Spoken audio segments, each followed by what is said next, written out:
Hi, and welcome to this week's Three Legs, Four Wheels F1 podcast. It's Paul here with... Sean. Dan. Chris. We did this one last week. Lee. That's the go. one. That's the one. There we go. You woken up from Singapore yet? Just about. I reckon tonight's podcast, we should do it in tribute to the Singapore Grand Prix. So we'll have nothing for the first 15 minutes. But sedatives. Yeah. Then we'll have a little burst of excitement. And then we'll have another hour and 20 minutes of even less. Sounds about And then we right. just need to find somebody to keep running into the same person time and time again. Right. Let's fucking do this shit. Let's talk about that fucking race. On the whole, boring as hell. No, do you know what? It was a weird one. I don't actually I wasn't sat there thinking this is a really boring race. I was after the first lap, the 15 laps after the first one Yeah. was really processional and nothing happening. Which was all down to the Mercedes strategy team. That's silenced the room, but no, it was. Because what they were doing was getting Lewis to run at about 80%. Yeah. And just back the whole lot up. And they effectively forced Ferrari to make that first pit stop. Yeah, I see what you mean. And then but- that's when Lewis took off. All right, he didn't manage to pull out a massive lead. but you got Pulled enough. out enough of But he one, pulled yeah. out enough of one, and that's when the lap times shot down. Because I mean, we were saying ourselves, it must be hammer time now. Yeah. And that was around about sort of lap 14 or 15, and that's what pushed Ferrari into the pit stop.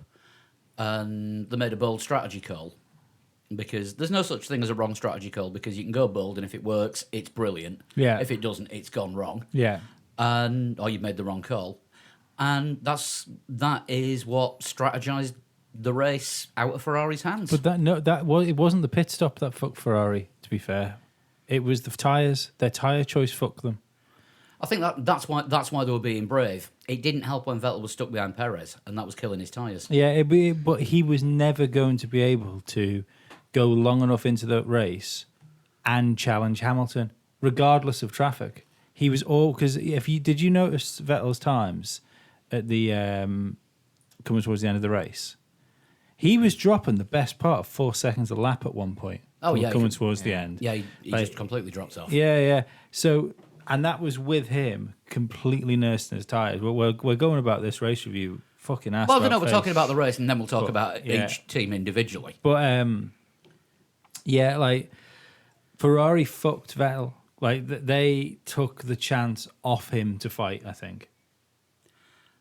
I think we've gone back to Ferrari are actually panicking and on the back foot. I don't think we've ever left that. Like what? There's a missing 50 points that Vettel's. Well, it's more than 50 points now. Say 70 or 80 points that Vettel should have had. I'd go 65 because that's the gap behind Lewis and the 25 points that he threw away in Germany. Well, no, but Ferrari. When you look at the pace they had in practice, they fucked themselves in this race. You know, they shouldn't have been in the position they were in. They were shocked. To be fair, I think there was somebody last week that made an awfully correct call on this race when one of us, not naming any names, turned around and said, Ferrari will have the quicker car. Lewis will pull a special Lewis lap out and get pole despite having the slowest car, and then he'll win from pole. I remember one of us saying that. Sounds like something Chris would say, Yeah, it doesn't does, it? Yeah, if it was Lee that said it, I was visiting relatives last week. If it was Chris that said it, yeah, I can well believe that. Just before we do the team-by-team review, can we talk about that Q3 lap from Lewis? That was just It's phenomenal. scarily incredible. Easily the lap of the year. Yeah. I think it might be the best lap I've ever seen Lewis Hamilton do. And given the fact he's arguably one of the best people over one lap, that means it's probably one of the best laps. Yeah. Yeah. You know, Yeah. This betters Kimi's pole lap that in was up Monza, there. which was the fastest lap ever. But this one, that was up there with the Senna Monaco lap yeah, in my eyes. how he's got the skill to do that is just beyond mortals. This listener's exploding now. Exploding. We are With our obvious bias. credit where credit's due. That was just one of the best bits of driving I think I've ever seen. Yeah. I think it was incredible. I even, to be perfectly honest, I didn't even expect him to win the race. To be fair, after that, but Do you think he can afford to maybe take a risk or two more than Vettel, especially on a circuit where they expect Ferrari to be faster? He was going into that race with a 25-point lead, and he knew that the car would finish the race, and at worst, he was going to come no worse than third. I don't think, and that would have cut the lead down to 15 points. So he'd still be in the lead of the championship. Mercedes would still be in the lead of the constructors' championship. So I think yes, him and the team could afford to take that risk. And if it didn't pay off, you've not lost everything. The engineers are working overnight to rebuild the car. Yeah, but and if it works, you've just gone and extended your lead, and you've just gone and thrown sand in the eye of the guy that's nearest to you, and that's what you went out and did. I wonder whether it's deeper than that. I've often thought it was weird when you see like various like sportsmen. I think Senna was one of them.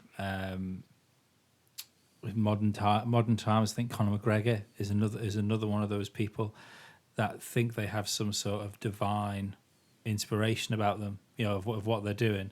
Almost like they have a higher purpose than other people and some reason that higher purpose happens to be a sport. I think Lewis is in that position where he almost feels that regardless of whether he's second or first, over the course of something, he doesn't think he's beatable. I think that confidence rarely works out for people in a like Muhammad Ali type way, but it rarely works out for people in the long run. But short term, the self belief that must give you must be incredible. I suppose when Lewis has a bad race at the moment, he can say, well, doesn't matter, next week will be fine. Yeah. I think Whereas doesn't Vettel have that. Vettel right now he's going, well, I've got to push a bit harder next week. I mean, he even said at one point over the weekend that he is his own worst enemy. Mm-hmm.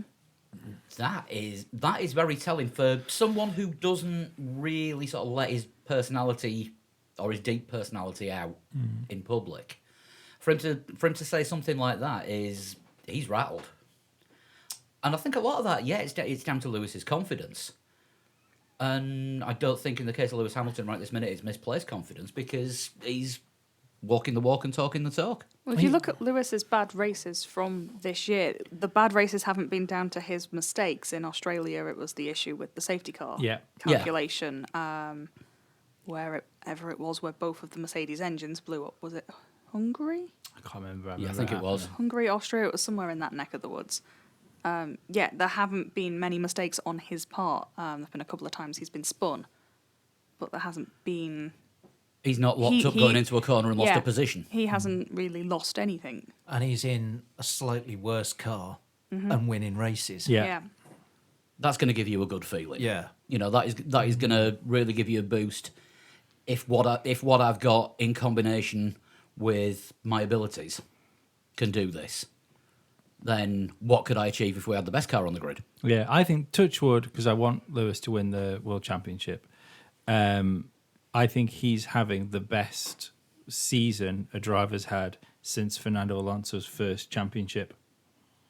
I can't think of anybody else in between times which has took races, and it looks like he's going to take a championship that realistically he probably shouldn't be taking. Yeah.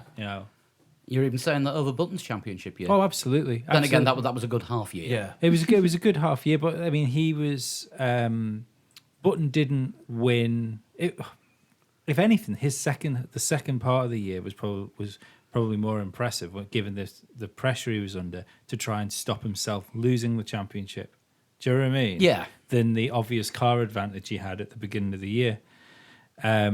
But yeah, he had the car. He had a car underneath him which he could go and win races and comfortably win races. And you've still got to get in and do it. It's a similar way to Michael Schumacher, to what Schumacher did in Ferrari. He had the car to go and do the job. He just had to get in and do it. And the FIA would Yeah. let him have the win. Well, yeah, well, but like Lewis's, all you need to do is compare him to where Bottas was this weekend to show you that Lewis shouldn't, Yeah. maybe not have been where he was. I think 3 times today I've had to actually look up where Bottas was because he made no impact on No. me during that race. I think the sentence you're looking for is also took part in the event. Yeah, I mean, 4th is a good finish, but it's like, oh, where were you? Mm. What did you do? The other Same thing, place as Raikkonen, wasn't he? yeah. Well, yeah. But the only thing I couldn't understand from Ferrari was when you consider what Ferrari do, when you consider the decisions that have been made for next year's for the drivers, why did they pit Raikkonen? Why didn't they leave Raikkonen out to back Hamilton up? Unless his tyres were completely finished, I've got no idea.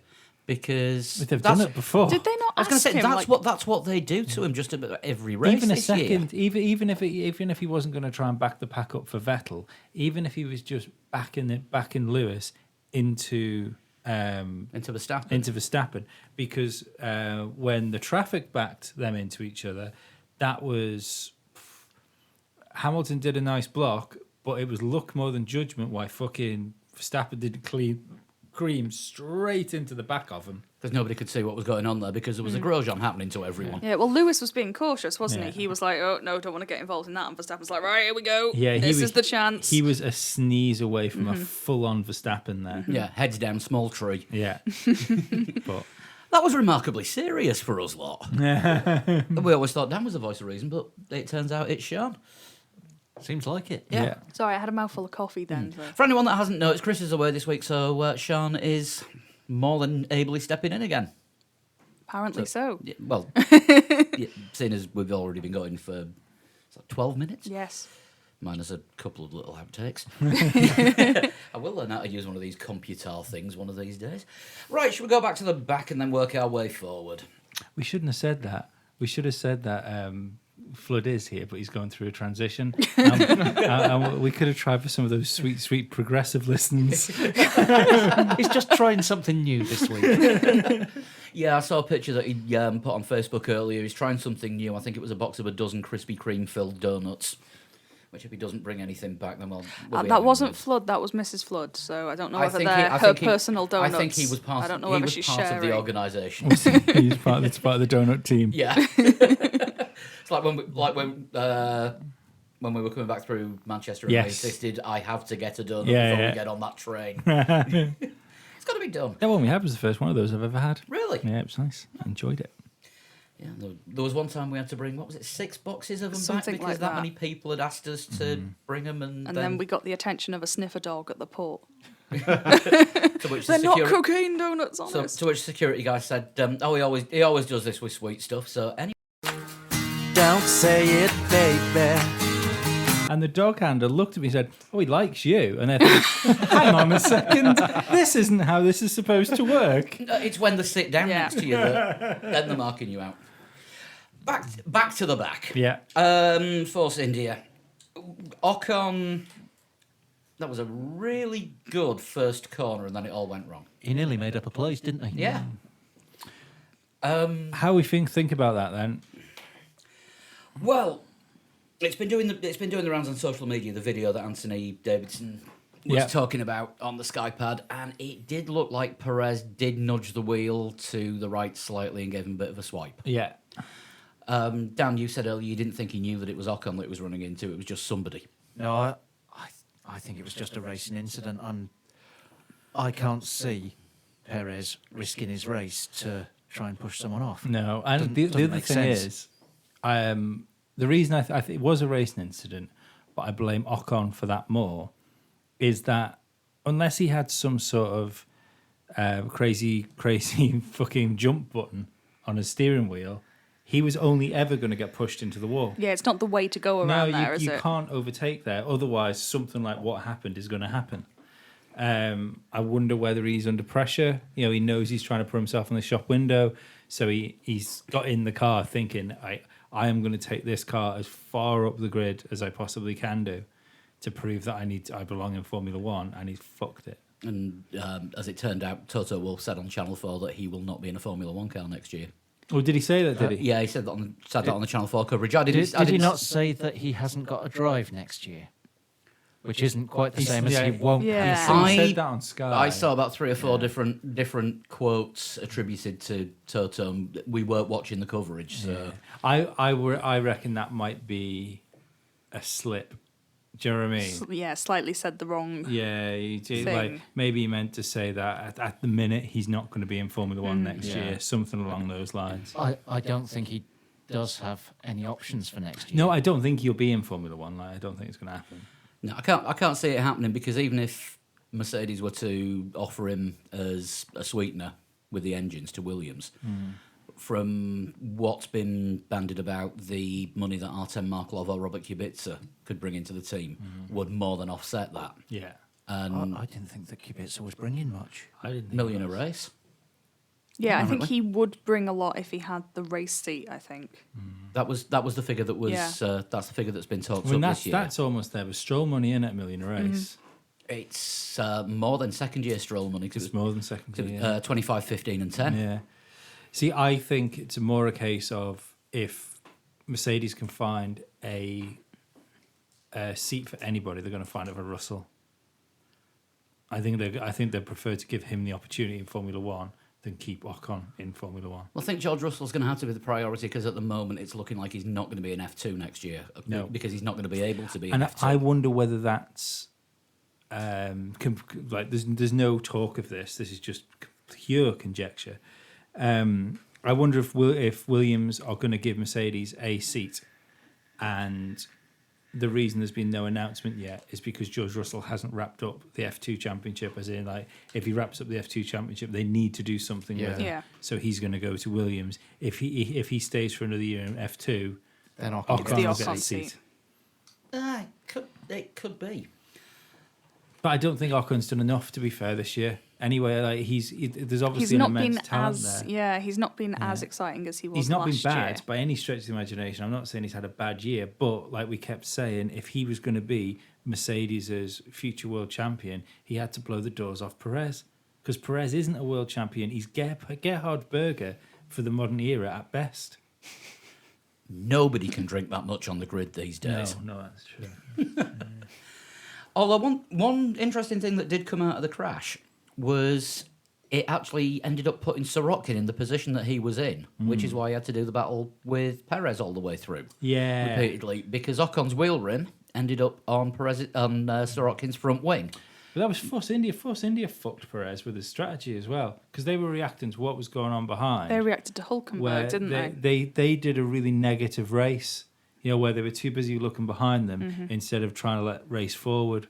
I think they messed themselves up a bit there because he was sat with Alonso. He should have been 7th or 8th if they just left him out and left him on the same strategy Alonso was on. And if there's one person you can trust to manage the tyres, It's Perez. It's Perez. Yeah. He's made it his MO since he's come into Formula One. It's like getting results he probably shouldn't have had. And he would have probably had Alonso, given the car disparity. The problem that he had, of course, was he had a damaged floor on both sides because he damaged the right when he hit Ocon and then damaged the left side when he hit Sorokin. Yeah, but that's what I mean. If But they he hadn't wouldn't have have hit done But he wouldn't have hit Sorokin if he Yeah. hadn't hit Ocon. and he was before he hit Sorokin. It's not like his times were doing particularly bad. He was up there. He was up there with them. Yeah. So there couldn't have been that much damage from the Ocon incident. Yeah. Do we think just the drive-through penalty was right for him, or should he have got licence points? I think it was all right. I think it was about right. Yeah. Because did get a tweet from Guest 5 saying,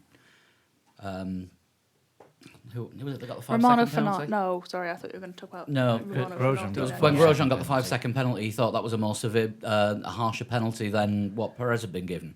Well, the It's worst not But in it one, terms of wasn't. time, But though. it wasn't. No, it's The- 20 plus seconds to do the pit lane. So. Yeah. the weak sauce penalty was what Perez got for swiping Sorokin. If Grosjean or Verstappen had done that, Grosjean would have been given a race ban for it. He's not all that far off. It really isn't. No, but do you know what I mean? If Max Verstappen would have done it, there'd have been a new rule for in Yeah, Formula they One. do, all they of a do sudden. take previous offences into account, don't they? And Perez Yeah, but isn't. there's a previous offence, and then there's purposely driving into the side of another driver. Grosjean is the reason that the penalty point system actually exists. Yes. Yeah. But I mean, we'll move on to Haas now. It's going to be a fairly short discussion. They really They were They not sucked at races. this weekend. Yeah, No, yeah. not I had them down as being right up there this weekend. I think there are two people in this room that had a Grosjean podium. Well, there were two people in this room last week. These two yes. people. Didn't Yeah. I take it off? No, Did I not? I no, thought I took it off. no, you didn't. I gonna have to expected listen Haas to slip back simply because of the debacle with the floor. They've obviously done what they did with the floor because they thought it gave them an advantage. So if they've taken that off to make the car legal, that presumably means the car is now worse. But yeah, I wasn't expecting quite the shitstorm that it was. Yeah, I mean, Grosjean was just bloody stupid with the blue flags. Do you know what? I hadn't even thought about the floor. Yeah. I just took it for granted Haas was shit this weekend. I didn't think about the floor. They for a presumably are fucking shit because second. they've taken their floor off. They've gone back to obviously the pre-Canada floor as we discussed with Scarbs last week. Wow. That's interesting. That, in a sense, shows how much other teams have developed in comparison to them. Yeah, I mean, you could be looking at a situation there where, especially if that was like a new floor that was put on the car, it says maybe that whatever the... Right, take away the illegal bit of that floor. Clearly, there's not like a lot of transferable bits that could, that could have made like a Canada B spec floor. Yeah, I mean that was all part of their argument when they had the penalty after Italy. Yeah. Yeah, they argued that they simply didn't have time to get a new floor in like the 3 races. Yeah. They just didn't have time to replace it because of how long it takes to design it and make it and wind tunnel Wow, it. that's going to Canada cost. was in June. That's a, It takes years. 'Cause they- Italy was in September. Yeah. I was Yes. 25 I think- then. That's over a year ago. I think it was. I think they said it was Silverstone where it was formally like they were told no, you can't have that. So They put the floor on in Canada, didn't they? I think so, and it was And then the Silverstone technical when directive someone was- noticed it. Yeah. Yeah, it's all there on last week, Scarbs. Yes, Scarbs translated FIA-ish into English for us. Yes. it's a bit of a thing, isn't it? Some of their technical mumbo jumbo. God, yeah. But Grosjean is now only 3 points away from a ban. Yes. And he's on 9 penalty points, and he doesn't lose any until... The 29th, which I think is Mexico. It's 29th of October. That is. 29th of October is just after Mexico. Yeah, so he So doesn't have he- any points coming off for four races. races. Yeah, so in the next 3 races, he has to be a good boy. And he's. You could argue that the reason he's been a good boy lately is because he's not been in that scrappy. Yeah, he's been back alright. end. As soon as he's found himself back in it, issues. To be fair, I did think his blue flag thing was harsh because he was fight. It wasn't just him; it was him and Sorokin, wasn't it? I think the issue was he was the car behind, so it was on him to call that battle off. Yeah, but I mean, at the point where they were there, they were side by side at one point as well, going into they the they were corner. side by side as the Hamilton Yeah. Verstappen caught them. I It think. wasn't the fact that they were still battling when the leaders were coming through. I think it was the number of blue flags that he actually ignored Yeah. and didn't let somebody through. Because I mean, we'll get to it in a moment. We talk about Bottas, but it was a 1.2 second gap to Yeah. the car in front for blue flags this time, and it's 3 blue flags, and you've got to move over or be I penalised. think that rings a bell. It used to be yes. 5 at one point. It probably depends on the track as well, doesn't it? But he went through a hell of a lot more than he should have done. I What- suppose the other thing is as well, they were right at the back, it's not like they were fighting for points. Yeah. The one thing I would No. say as well in defence of Grosjean, when he, I did the summary of drivers' quotes just before we started recording tonight, and he pretty much held his hands up and said, "I'm really sorry if I messed someone's race up." So he doesn't seem to be particularly put out by the penalty. I think Yeah. he thinks it's fair enough. Yeah, I just think he may end up with more time to spend in his kitchen. He's going to have to be before, careful, isn't he? That's, I mean, before we get to Brazil. 2 points is pretty much minimum Yeah. if you do a point Yeah, gaining they were incident. probably quite so- harsh with the penalty because it did back Hamilton It Right, could have to changed the Verstappen. race Yeah, yeah. result. Yeah. Well, before the whole running practically into Grosjean and Sorokin thing, there was 3 seconds between Hamilton and Verstappen, and another 3 seconds back to Vettel. By the time the leading three came up on that battle for 13th, 14th, 15th place, wherever it was, there was only a second between each of those cars. Yeah. Yeah. So they'd taken that much time out of the leaders. What was it? It was less than a second, wasn't it? well, yeah. Because Verstappen was close enough to have a go. Yeah. Yeah. Yeah, Verstappen had DRS on that lap straight after. Yeah. So if he's taken that much time out of faster cars ahead of him, then I'm sorry, he deserves nothing less than to get a slap on the wrist. Yeah. How didn't fucking Verstappen's engine go? The issues he was having, with that engine, like getting false neutrals and stuff like that. Yeah. The pit How- stop, it went into second Yeah. instead of How first. didn't that explode somewhere? No one knows. Not even Renault. So Well, if it's getting neutrals and going into the wrong gear, that's not the engine. That's the software, isn't it? well, Renault was saying that it was all Red Bull's fault because Cooling. they had closed the cooling system down. Everybody else had extra cooling vents on top of the radiator pod, on the side pods, and Red Bull didn't. So the engine was getting overheated, and I think that's what was messing with the sensors and throwing the software out completely. And this is why next year with the Honda engine's going to be interesting. Yeah, I think they'll have no choice but to put the cooling in Singapore.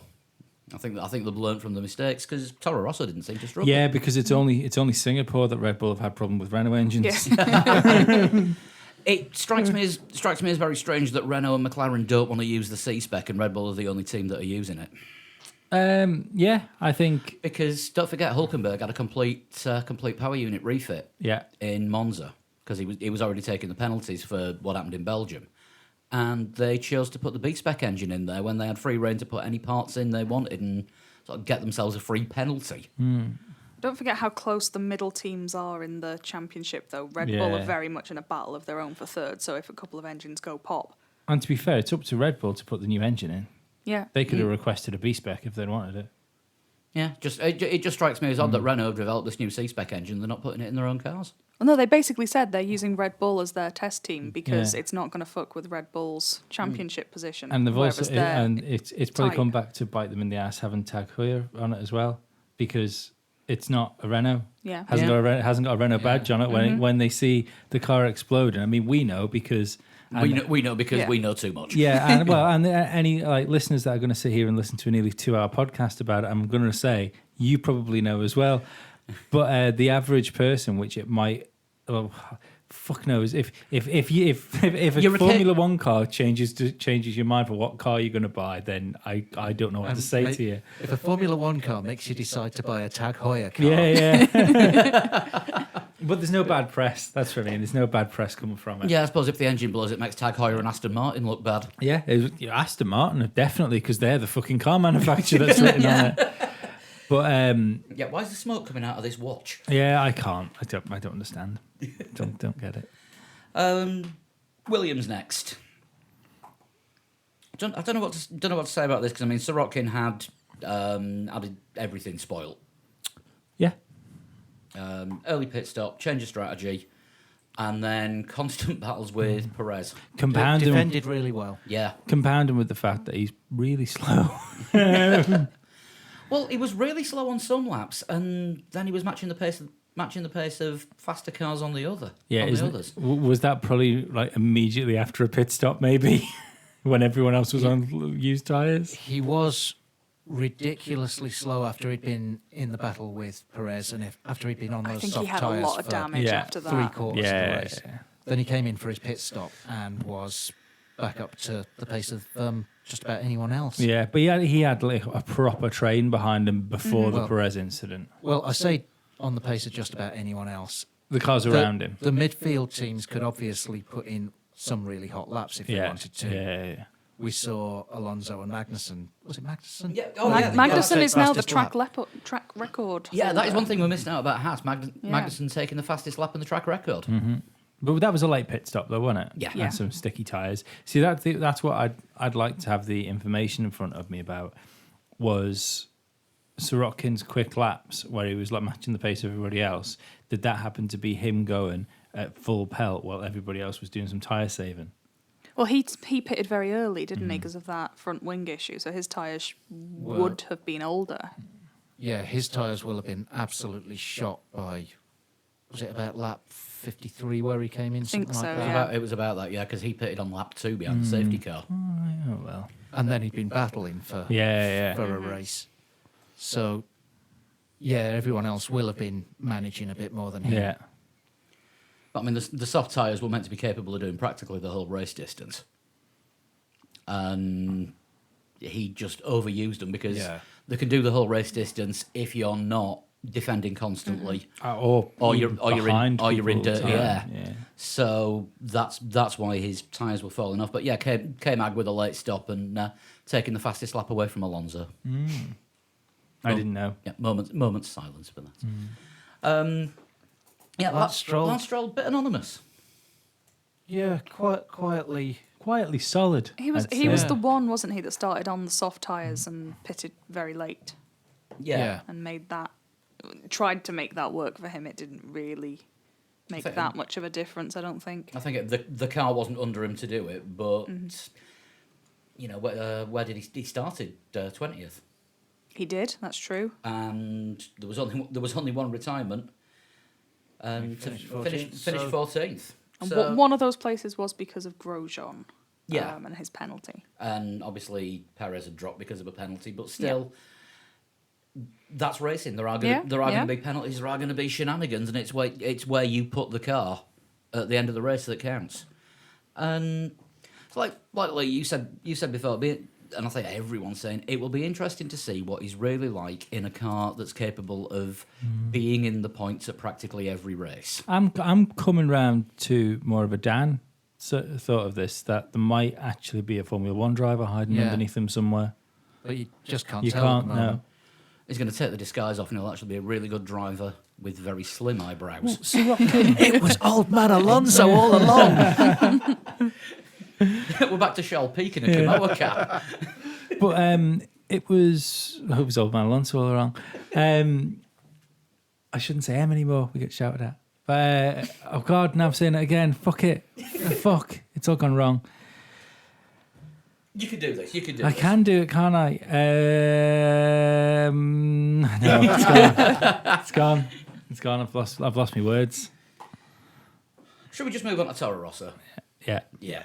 Hartley in 17th, Gasly in 13th. Hartley was another anonymous one. We didn't really see a I great think deal the of only him. time we saw him was when Sirotkin nearly put him in the wall.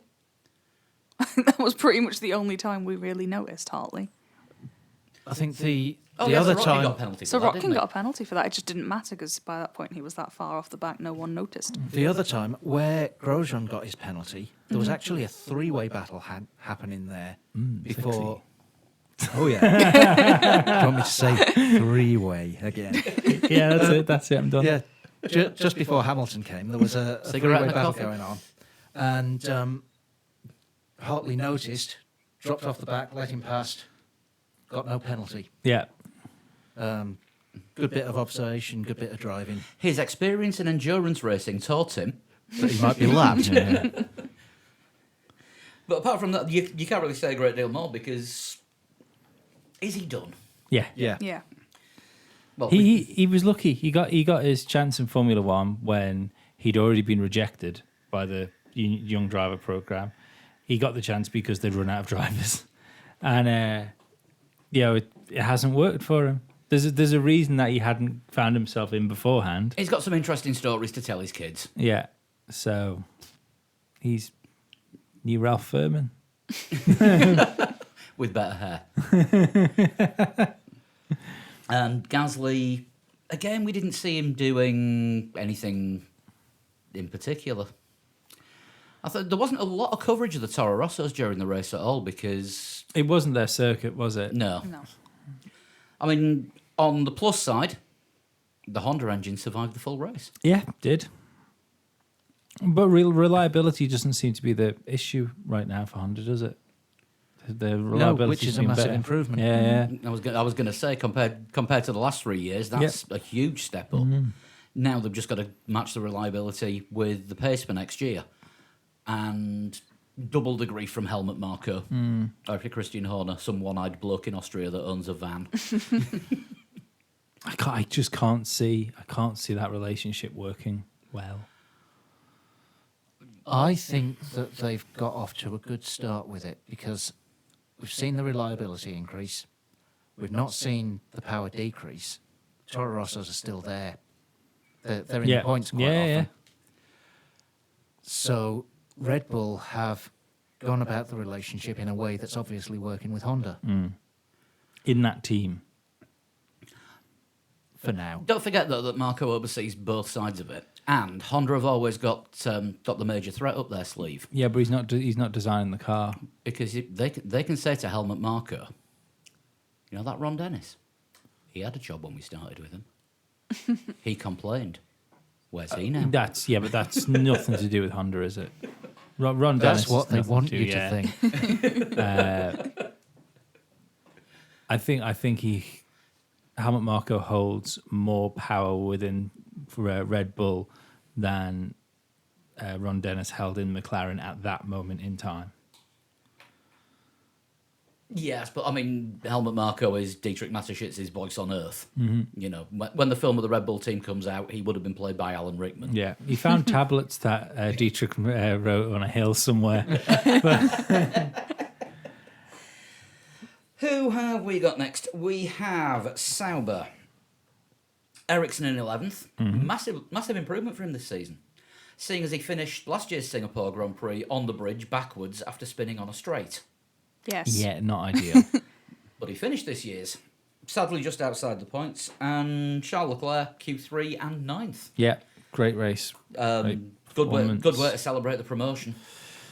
Yep. I can't wait to see what he does in Ferrari because I think there's going to be proper fireworks when he goes to Ferrari next year. He is the new Danny Ricciardo. Because I think he's going to school Vettel. I don't know. Well, I mean, The way that Vettel's head is at the moment, unless he gets himself seriously sorted out between now and the start of next season, Yeah, I totally agree with what you're going to say. then if it's the 2018 Vettel that turns up at the start of 2019, then I think we're going to see Vettel throwing the toys out of the pram with a second team. Well, don't they reckon as well that Charles Leclerc's got like a contract till 2022 or That's something? what they've said, yeah. To 2022 or beyond. Yeah. It's just the usual F1 multi-year deal. Yeah. I mean, that's going to give you some security. That's probably past Vettel's contract. Vettel's contracted for 2020, I think. Like same as Hamilton. Yeah, Hamilton and Verstappen, I think they're all in a little cluster. Yeah. Though I thought you couldn't really have deals going past. Yeah, I think because it's of the end of the Concord It's, agreement. it's I an suppose agreement if in you're- principle, I think, Yeah. I think Ferrari are a separate case because I think because they make their own rules. they make their own rules, and you're not necessarily contracted to Ferrari F1. You're contracted To Ferrari. Ferrari brand. the family. Well, I think that must go for any of the teams, really. Like, you must, because there's junior programs and stuff like that. They have to have juniors like in place for beyond like 2021. Yeah. Now, already like little people growing in test tubes and stuff. It's probably the fact that Callum Ilot's about 5'8". like, let's take somebody like Lewis Hamilton, for instance, who's established world champion. You aren't going to sign a contract with a team past a point where there isn't even rules, or you don't even know what the sport's going to be at that point. So But Charles Leclerc is contracted to Ferrari, the Ferrari for group, yeah. forever, and You, they, don't forget we're not even a year away from them saying, "Oh, well, we might not be in F1 after 2021." yeah. He's contracted to drive cars for Ferrari. This could be driving in Formula Ferrari, which the new board sets up and makes a competitor to Formula One, like the Grand Prix World Championship was going to be when there was the Formula One Team Association war with Bernie a few years back. We'll talk about this later in the news, but given the fact that the 2021 mock-ups were a Ferrari, it just They weren't a shows. Ferrari, they were just a generic red car. Yeah, And a generic silver silver car. car with blue sort But of it little just- bits. Yeah. It just shows who's who's getting special hand jobs, doesn't it? Well, going back to the race performance, Charles Leclerc did exactly what everyone expects him to do now, which is put Sauber in the points. Yep. Yep. This is why I don't think it's a bad move for Kimi either. For next year, No, you know, it's you've got to think that this is 1 year of Ferrari involvement in Sauber. Yeah. Yeah. Look at the difference it's made to it. Yeah. yeah. Yeah. That car, there's a good chance that'll be a reasonably quick car next year with another year of Ferrari meddling with them. Plus getting a really experienced driver in. Yeah. Yeah. Well, and- did you hear they actually announced how Kimi got the Sauber drive during the weekend? He rang Fred Vasseur and said, Ferrari aren't renewing me. Do you want me for a couple of years? Fred Vasseur said, yeah, when can you get down and sign the contract? That was not even money got discussed about that. Kimi just offered his services to Sauber. I don't believe that for a second. Well, he offered his services. Fred Vasseur said, "Yeah, sounds good." Yeah. And then Kimi sent his agent along to sort out the finer details like salary and things like that. I mean, it's a lovely story, but Fridge full of ice cream and vodka. yeah, given the fact that the Ferrari driver isn't staying at Ferrari, but he's going to the Ferrari junior team for 2 years, I would suggest Ferrari had an input in it. Now, as it turns out, it may not. We'll get to this in the silly season, but it actually looks like Ericsson's under threat because Ferrari may well want to put Giovinazzi in the Sauber second seat. I'm sure they will. Because Kimi going to Sauber isn't Ferrari putting him there. I don't believe that for a second because I think Ferrari are going to buy Sauber eventually. I don't think Sauber have any choice, any doing in the day-to-day operations of their team anymore. I don't think it's quite at that stage yet, but give it about 2 years. Look what's happened to it. Look what's happened from where Sauber was to where Sauber is right now. Although I did tweet last week, maybe Kimi's enjoyed driving the 2018 Ferrari that much he wants to drive it again next year. it does suit him. Yeah, it does suit it. Where are we next? Renault. Sainz in 8th and Hulkenberg in 10th. Apparently Hulkenberg was the bad guy, according to Bottas, because he wouldn't move out of the way, even though he didn't need to move out of the way because he was more than 1.2 seconds. Yeah, it was the main off issue the that road. Bottas couldn't get close enough. I don't understand this. Like, he was talking about, like, it seemed to be like dirty air and you couldn't get that close to that. There was people lapping cars all over the fucking field Yeah. that didn't seem to have this issue of getting close enough to the car to make them have blue flags.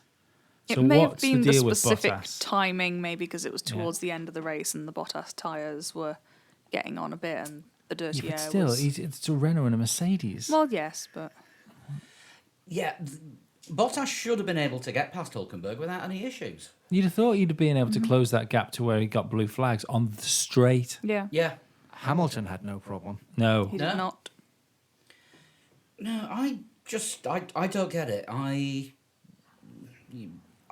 think Bottas was frustrated by everything that was going on. Yeah. And he was looking for something to blame, and Hulkenberg was just a convenient excuse.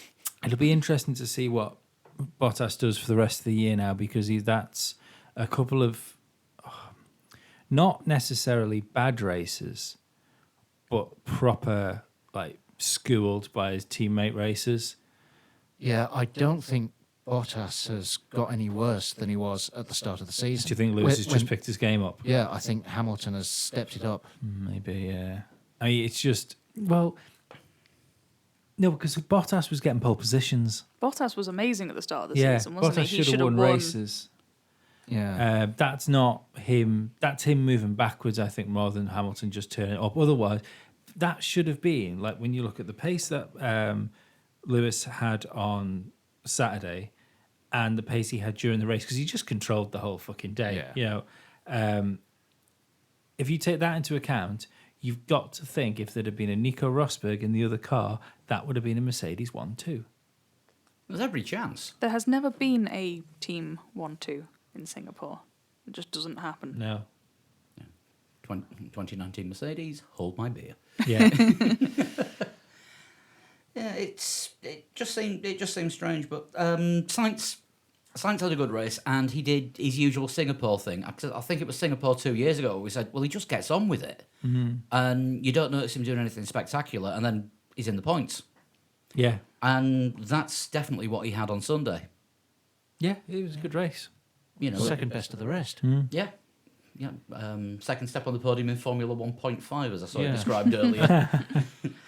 But the top step on the podium in Formula 1B went to Alonso. It's a cracking race for Alonso to get that car there when you look at where Stoffel was. Well, I see this weekend as an improvement for Stoffel because there were sessions where he wasn't last. That's an awful thing to say. Poof, that was a big... I think that gap between Alonso and Stoffel was bigger than ever around this circuit. I mean, I think I'm not going to hate Stoffel though. I still think it's a shame. I still think he deserves another go in a Formula One car. his head's dropped, and I think that's why the gap was bigger. Because losing a McLaren seat, which you were trying for ages to get, you had the backing. You came in at one of the lowest points in the team's history, and your teammate is one of the best drivers in history. Yeah.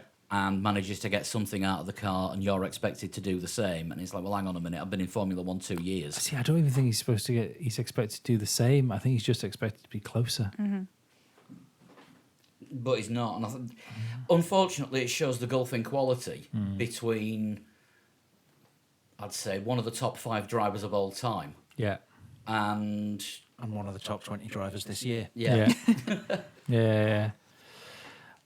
It's a shame that we won't get either Sainz and Alonso or Lando and Alonso, because I think that would have given a better indication of how Stoffel's doing.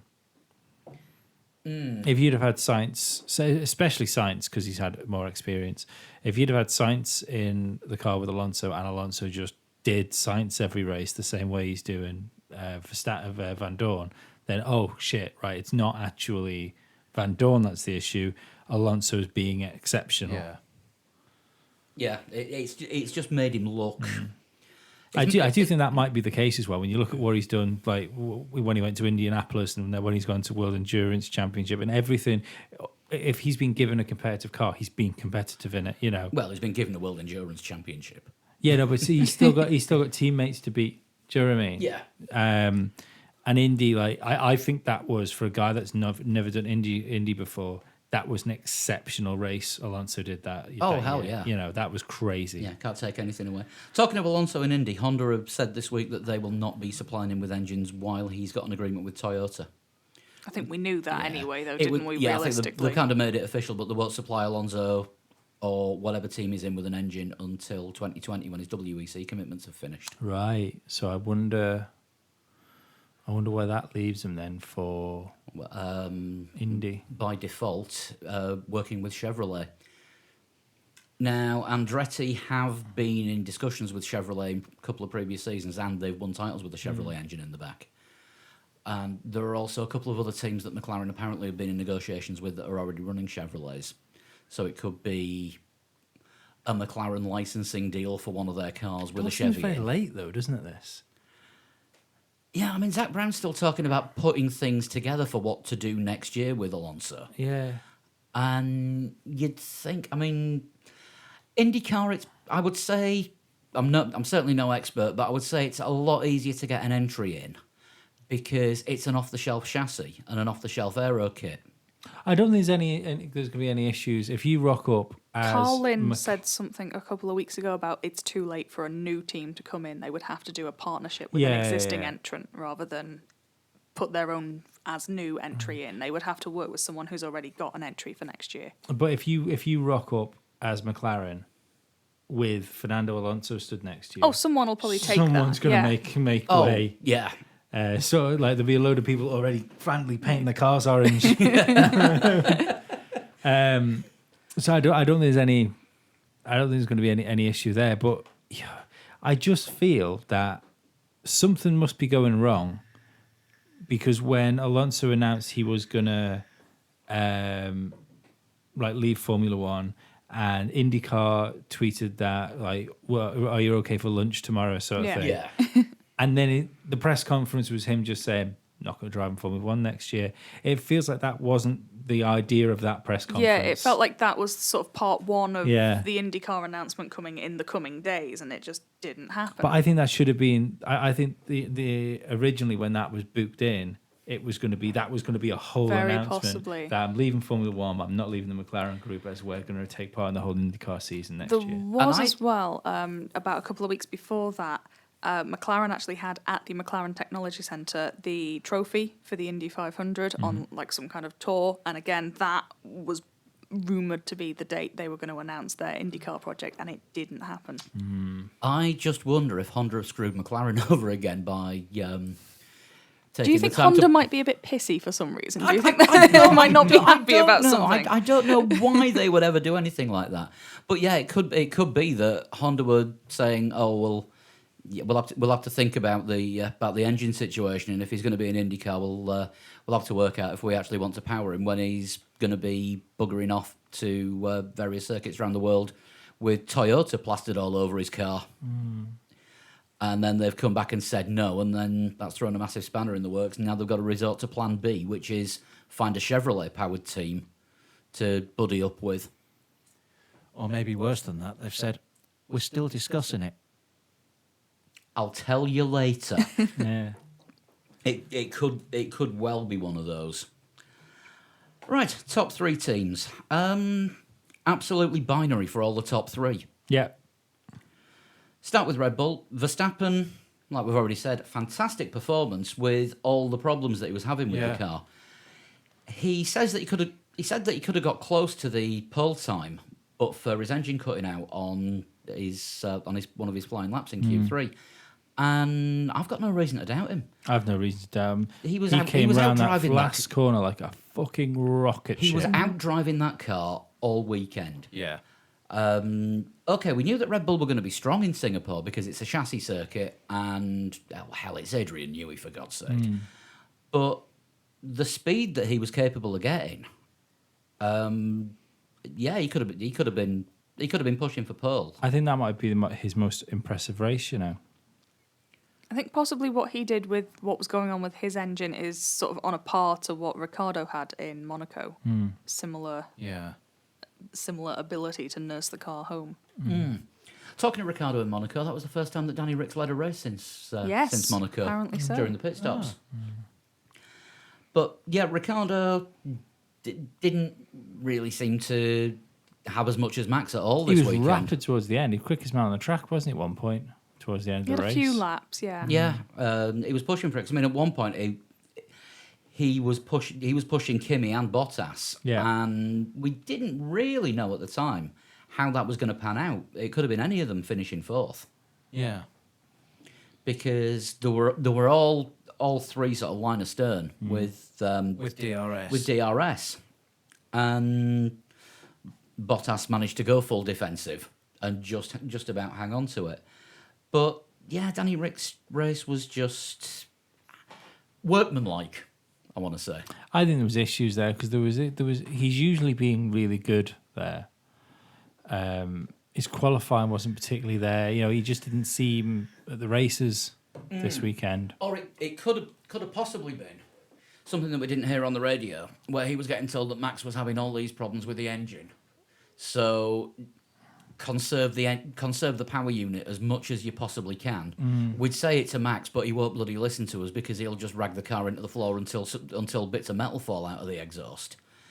Well, I Whereas, think that's what they were going to do anyway. I don't think that was Max just going into business for himself. I think they're not going to use that engine again, are they? So if it went pop, it went pop. but it looks like both of them are going to get penalties in Russia. Yeah. So he was obviously driving with a subpar engine, and that was only the second race for that engine that he had in. And his season has just been spoilt by engine penalties, Yeah.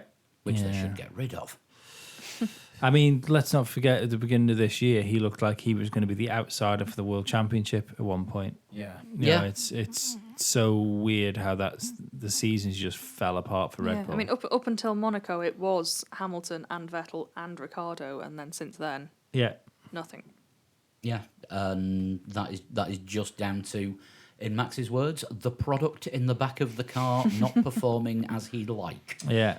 Which I thought was one of the best on-track things I have ever heard. It's unusually diplomatic for Verstappen. I think fucking There was a fuck in there.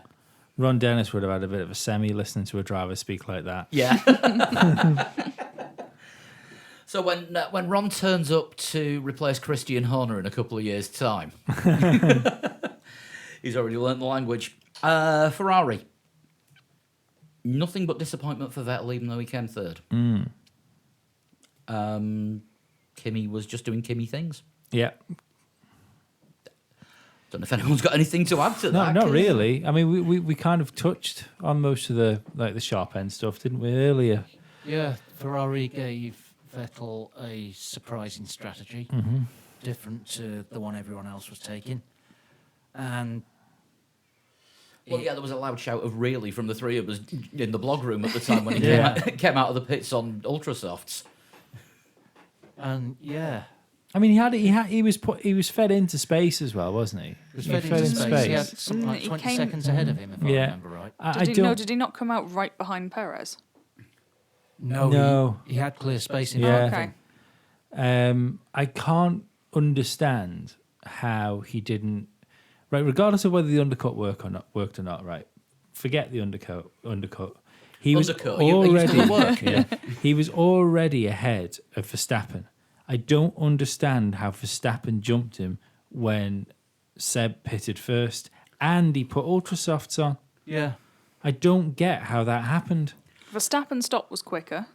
And No, Verstappen had a problem, didn't he? he had a an issue problem getting away, but the stop itself was quicker. Yeah. Yeah, the right front on Vettel's car took 2 goes to put off. Yeah, but given that chugging getting off from Verstappen, I still reckon that the total time in pit lane would have been more for Verstappen than it was for Vettel. But I think Verstappen just did whatever the Dutch for hammer time is Yeah. while he had the chance. Yeah, but you talk about a man which had used tyres on, and Vettel had brand new Ultrasofts on. Yeah. Regardless of hammer time. That he didn't want because he thought the tyres that he started on still had a few more laps because he wasn't happy when they called him in. Yeah, like Ferrari fucked it, but what I mean, I still don't get how Verstappen got out ahead of him. No, It was just a really weird, really weird situation. sorry, is your radiator about to explode or is that a cat trying to tunnel its way in? I think it's the cat. But yeah, anyone else think that's barring Lewis Hamilton having a DNF? That's championship over for Vettel. It really, really puts him on the back foot. I think Vettel now needs a really good rest of season, and he needs Lewis to have some terrible luck somewhere and him not to be involved in it. We're now into the part of the season where it's the daft maths that come in, and if Lewis wins one more race and comes second in everything else, he's champion. Yeah. Regardless of what Vettel does. Which pretty much means if he finishes second in every race, he'll still be champion. Yeah, do you know what I mean? Because Yeah. Vettel's not going to win every race for the end of the season. Yeah. Vettel will probably win his next race after Lewis is mathematically champion. Yeah. Because Lewis has never won a race after he's won the He championship. just goes on holiday, doesn't he? Yeah. He always says that he's not going to do it, but He doesn't need to, does he, at that point, really? all the 4 championships he's won as soon as he's been crowned He champion. checked out. Yeah. Yeah. Yeah, I'm on holiday. You're getting 75% at best. So we could see Bottas get a win this season yet. He's got a couple more cars to get in front of, I think, to do that. I mean, we pretty much talked about Mercedes at the start, Yeah. and I don't honestly think there's a great deal more to say. Driver of the day for everyone. Lewis. I want to say Max. Lewis got driver of the day on Saturday. He did enough on Saturday to get driver of the day. Well, that's the wrong day. It doesn't matter. That's how good it was. It was a stunning lap. I think But Max also did a great lap with with the dying half car. an engine. Yeah, it was a great lap. I think honourable mention for Alonso as well. Best of the rest. Yeah, not something you could say often about McLaren. no. Hero, definitely Max. Yeah. dragging the car round when it wasn't working. No, I'm going Lewis again. That pole lap was fucking sensational. Hero of the day, hero of the Sunday. It was good enough to get him points for Saturday. It echoed through the weekend. Yeah. That lap has left a permanent mark in space time. It was that good. But it was that good that even Doctor Who can't change it. Yeah, like fucking 200 years in the future, whatever like Ghost Hunters is of that time, they're going to be picking EMP readings up around that circuit because of what he did. No, that'll be the Singapore underground. subway system. Oh, right, okay. They get those now. So, predictions. Or Ocon's career, the ghost of Ocon's Formula 1 You haven't asked career. about the villain of the day. It's Perez. It's isn't it? Perez. It's Perez, definitely Perez. Well, that was a short discussion, Yep. as I thought it was going to be. Right, predictions. Who did what? We'll do Chris first because he's not here. Yep. He went for Vettel, Verstappen, and Raikkonen. Which was the same as me. 4 points. Sean, you went for that as well, so that's 4 for you. Lee, Hamilton, Bottas, and Grosjean. I'm Crazy. convinced I bottled it on Grosjean No, and you changed didn't. the idea. No, you didn't. You didn't. Listeners, if I bottled it, text Paul. Last time I was on, you said Magnussen for podium and Did then I? very quickly backed out of it. So Maybe that's what I'm thinking of. possibly. Yeah. No, you definitely said Grosjean because I was typing him in as you were saying it. Oh, and I didn't well. change it. I've I've still got that document saved. I got Lewis. I went for Vettel, Hamilton, and Raikkonen, so 2 points for me. And then we come to Dan. Dan was expecting shenanigans. I was. Bottas, Raikkonen, and Grosjean. Ooh. It would have been a good race. You got to assume what were you planning on Vettel and Hamilton Colliding wiping at the each first other corner, out and yeah. the Red Bulls blowing up? In hindsight, it would have needed Nelson Piquet Jr. to get a drive. So where does that leave the prediction table? I got the prediction right. It's just that the race didn't go that way. You ever thought about entering politics? Because you are talking a load of something now. In a multiverse, somewhere out there, you're right. And Batman. At the same time? Yeah. Hellfire. I'll get my predictions for Russia sorted out now. Stroll. Right, where does that leave the table? Nowhere in a multiverse has that happened. Chris is last with 37 points. Dan, your lack of points leaves you on 42 in fourth place. Lee and Sean, joint second on 43. And I am just holding on to the lead with 44. This is tight. It's tight. This is tight. I mean, this still could all change in Russia. Imagine if you hadn't burnt a pick on Grosjean. You could be know, winning yeah. now. Bastard. What was the race you were on holiday for and you didn't Frenchie's actually... not getting me next time. Yeah, what was the race you didn't pick something for, so we picked for you? Oh, I Oh, remember yeah, this. I was taken out. Everyone else gets messaged saying, well, what's your picks? Not me. No, fucking hell, I get button. How long ago were you on holiday? Was it TT-ish? I might have been, I can't remember. So let's have a look at Canada. What did we choose for you? No, it wasn't that. Like most holidays, it feels like a million years ago. That was it. Alonso, Sorokin, and Stroll. Yes. That was your top three for France. That went well. Yeah, action, so... I'd forgot I'd already been cheated. Just as well as my Singapore. So now that somebody else has got a 0, that must make you feel better. You've got a holiday coming up, haven't you? No, we were meant to be going today, but things happened. Bastard. Yeah, me and Sean are meant to be in Tenerife right now. We're not. No. Oh, well. I could turn the heating up for you if it no. I'm all right. I'm a comfortable heat. I'm good. As it turns out, we'd have had a quiet duet podcast. Yeah, that was one of the reasons why we decided not to go. Was it? Yeah, anything for the show. Yeah, we might have got some listeners. Carry on. Right, we'll do the news. 2021 concept cars. What does everyone think? Because I think we've all seen them now. I think they look like Formula E cars. And they look good, but again, I thought of the Formula E cars, and they looked a lot better before everyone saw what they actually looked like. So I think they'll probably end up looking very different in real A lot life. of the team bosses have said, yeah, that's not what our car's Nah. going to look like. What really made me laugh was, I think it was Autosport, they had a quote from Otmar Schnafneuer saying, yeah, these look great, but in reality, things are going to look completely different to this, and to which Autosport followed it up with a picture of the 2012 Force India with the platypus nose. The ugliest Formula One car that I think I have ever seen. Well, I'm confused by it, because if Ross Brawn's putting the rules together, I don't know if you've noticed it, but Ross Brawn kind of knows his bits when it comes to Formula One.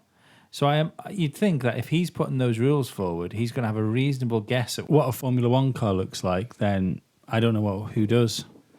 Well, he has designed enough. Yeah, it's going to be interesting to see if it actually happens, and indeed when it actually happens, because there's still that's the end. Although that's going to be the engines, because I don't think they've still decided on what the final power unit regulations are going to be. But they've said they need to get the concept sorted out for before the summer break next year, to actually put things into practice so that the teams have got time to build the cars. Yeah, well, I mean, listen to what Scarves was saying last week. It seems that maybe we're going to end up with sort of engine rules that stay the same, but hopefully they're going to get some sort of more racy aero rules in. Yeah, actually send the air away from the back of the car and just make it so you can follow.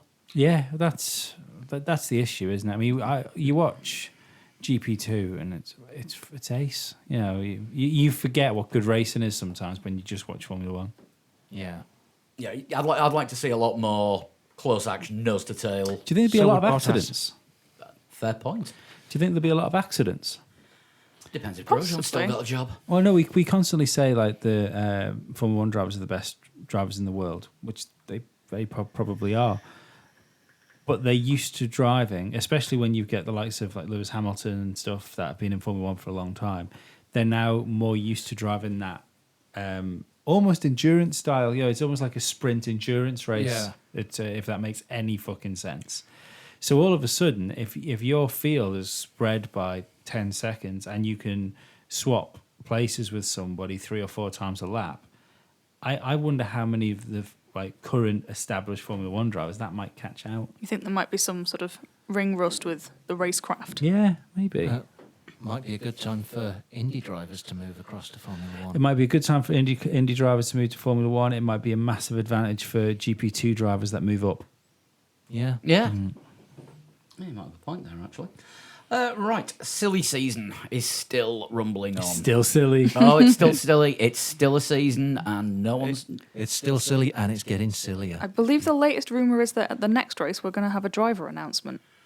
Yes, because the next race is in Russia, and apparently Danny Kvyat has now re-signed for Toro Rosso. I think, what was it? Marco and Toss said between them, he's had time to mature and consider his situation. Yeah, I mean, think he that's- is It's- older, I guess. Yeah. And his situation was unemployed. Yeah. He's had time to chill out a bit. Yeah. Yeah, he's not crashed a car for a while. No, only because he's been driving a simulator. Yeah. I think with Verstappen and Gasly being in the Red Bull seats, he knows he's not really fighting for one of them. I think he knows all too well that he could actually be. Well, the thing is, if they bring him back, doesn't it kind of go against what Helmut Marko said when they got rid of him last year, which was Toro Rosso is there to get drivers ready to drive for the main Red Bull team. And with Kvyat, that's obviously not going to happen. So we feel it's best to let him go now. So do they now think that he's rediscovered his form and he might one day get another shot in the big boy car? I think he's discovered that his room where he keeps his spare drivers is It's empty. empty. Also, I think if there's obviously not a lot me and Mr. Marco have in common, but I think one of the things we might have in common is the fact we say things sometimes. And like sometimes I say things that aren't indicative of my actual thoughts or views. Engage mouth before putting brain in gear. A little bit. I think as well, we've seen before with Helmut Marko, he's someone who can take other people saying things quite seriously. Like when Gasly was linked to replacing Kvyat, and he came out and said, "Yeah, I'm definitely done. I'm going to be in the car next race." All of a sudden, he spends a year in Super Formula because of well, various things. But Kvyat hasn't really slagged Red Bull off. He hasn't said anything. You look at like Vern. Vern's been talking quite a lot of shit up until the last couple of weeks when he thought he might be back in with a chance. Yeah. But Kvyat's been quite dignified in his sacking, which might have impressed them. Yeah, maybe Ferrari have taught him a bit of humility. Yeah. Yeah. Yeah. I mean, we saw a lot of Sebastian Buemi this weekend as well, but apparently he will not be driving No, I think next year. He's still technically the reserve driver for both teams. Yeah. And as Sean, as you pointed out when you were putting the preview together, you went onto the Red Bull media site, and the first photo of the weekend was Sebastian Buemi in a Red Bull shirt. For some reason. I guess he'll be in that neck of the woods anyway because Japan is on WEC soon, isn't it? So Yeah. I wonder if because Alonso tweeted today that he was in the simulator for Toyota today, so I wonder if that's why he's been out that neck of the woods anyway. Yeah, possibly. yeah. And the other Toro Rosso seat now is going to be newly released former Mercedes young driver, Manor Sauber, Pascal Wehrlein. Is that Apparently confirmed? so. Not yet. Not That's not an interesting- officially. It's the popular Interesting call. rumour. But Mercedes released Wehrlein because they've got nothing that they can offer him because he's they aren't going to be in DTM next season. He's not doing the same in DTM as he did first time round. 'Cause I think he's something like 8th in that championship. Because I think Mercedes are just basically phoning it in Yeah. because DTM begged him to stay another year until they get this tie-up with Super GT sorted out. And Mercedes have said, we can't do anything with him. If you love somebody, set them free. Well, Those weren't- were my weren't- words, not They weren't Toto's. prepared to set Ocon free, and in Toto's words, that they weren't going to let someone else have a driver of Ocon's caliber because they still see a future with him in the main Mercedes team, winning races and championships. I think Wehrlein and Ocon were a similar standard. I think you're probably right. Yeah. I know Ocon took to the car in half a season, whereas Wehrlein Wehrlein in it also for had the a whole much season. worse car. When they were both, When driving they in were both Manor. Manor. Oh, sorry. I thought. That's the closest you've got to Yeah, compare yeah. them one-on-one. When Ocon came in, he was matching Wehrlein's results Yeah. in the same car. That Wehrlein had been driving that car for half a season. Ocon came into it, and all of a sudden they're on pretty much parity. Yeah. I think Whereas Wehrlein's before attitude that, it was fucked him Rio off. Haryanto half Yeah. a lap down. Yeah. Yeah, his name is Rio. He should be watching from the stands. Yeah, there it is. I haven't had a chance to do that one for a long time. Come on, let me have me nostalgia. When you get to my age, it's all you've got. Right. That and a hernia. Yeah, probably. It's just the way I'm sat. But yeah, do we think Wehrlein's worth another shot? I don't know. We'll find out. I mean, he was heavily hyped, wasn't he? Like he was heavily talked about. when he came in. he was going to be the next big thing, Yeah. and Mercedes were desperate to put him in any Formula One car. And he's to show continued what And he to was was it win. doing. going to be him or Ocon that made it to the main team Yeah. when Nico left? Yeah, Nope. Yeah, I don't know. It like you say, it shows how empty the Red Bull driver room must be. yeah. And of course, there's all the stories about Giovinazzi going to Haas next season at Ferrari's behest. If he doesn't go to Sauber. Sorry, going to Sauber. He's been not linked with Haas as well. He's been linked with Haas as well, but apparently the rumour over this weekend is Haas are about to announce both drivers staying on for next year. I think they've said they are going to announce in the next couple of weeks. They've not said what, but they are going to announce their lineup. Either that Well, or... if they said exactly what they were going to announce, that's the It's, same as it's an announcing announcement, isn't it? Yeah, we're doing exactly that. I just don't know. not I don't know. today. It's Haas. They could just be announcing a new machine-making machine Yeah. because that's what they do, isn't it? They make machines that make machines. On the driver situation, do you think I don't know how you'd police this? Do you think there should be a limit to how many junior drivers a team can have?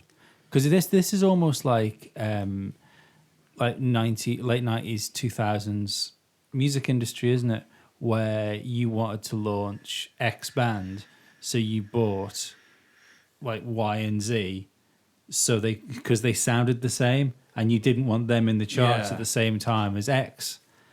I think it might even compare to the 80s music industry, where a label wants to push an act, but there's another act that's similar to them, and the label thinks that they're just as good, so they sign both bands and then completely stiff the second one. Is that what I just said? I'm That's pretty. what you just That's said. what I Yeah. thought you just said. I was speaking in English, you were speaking in letters. But they do seem to be shelving drivers. That's you Yeah, can't they're get a seat hiring for drivers them. so that other teams don't Can't get them. get them. Yeah, it doesn't seem right or fair.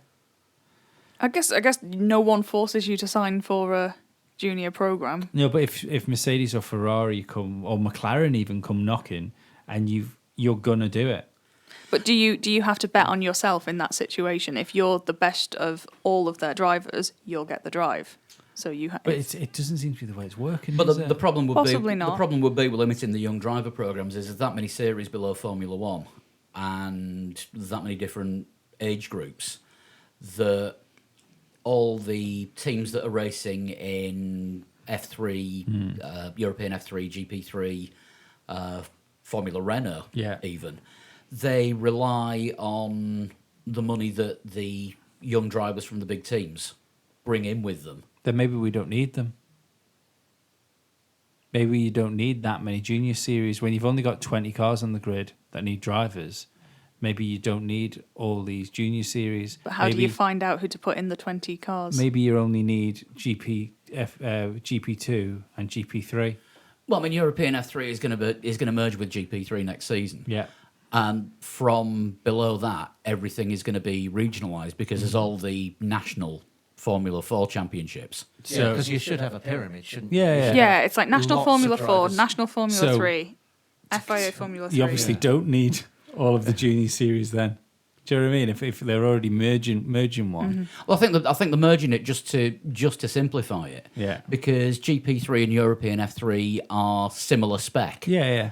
And competing with each other for the same talent pool. And what that's actually going to do is thin out the amount of drivers that are going to be available because there's going to be less cars for them to get in. So the better ones should get through. rise yeah. to the surface. Sounds You're going to good. get the occasional anomaly where the ones with the most sponsorship get through. The occasional anomaly. I think that's what will happen if you took away the junior driver programs, though, isn't it? Yeah, drivers would have to have sponsorship And to then- pay for their car, so it would be the ones with the most sponsorship rather than the ones with the most I think- talent. Then I you think just the have a thing grid you'd full of have Sean to do is put Galeals. in rules that say drivers can go to the FIA and get them to force the teams to let them go from a contract so that they can Yeah. actually get a drive, so that you don't have young drivers not being able Yeah, to yeah. get into another team because the first team's got hold of them. By all accounts, this was something that Lando Norris had in his contract with McLaren, whereby if they hadn't guaranteed him a race drive for 2019, He was a free to agent, be a free yeah. agent as Yeah. of October, I think, wasn't it? So Yeah, I think it was. the end of maybe this month. that's the way to go in the future. And there was all the rumours about Max Verstappen being a free agent if he wasn't in a Yeah. Red Bull. Yeah.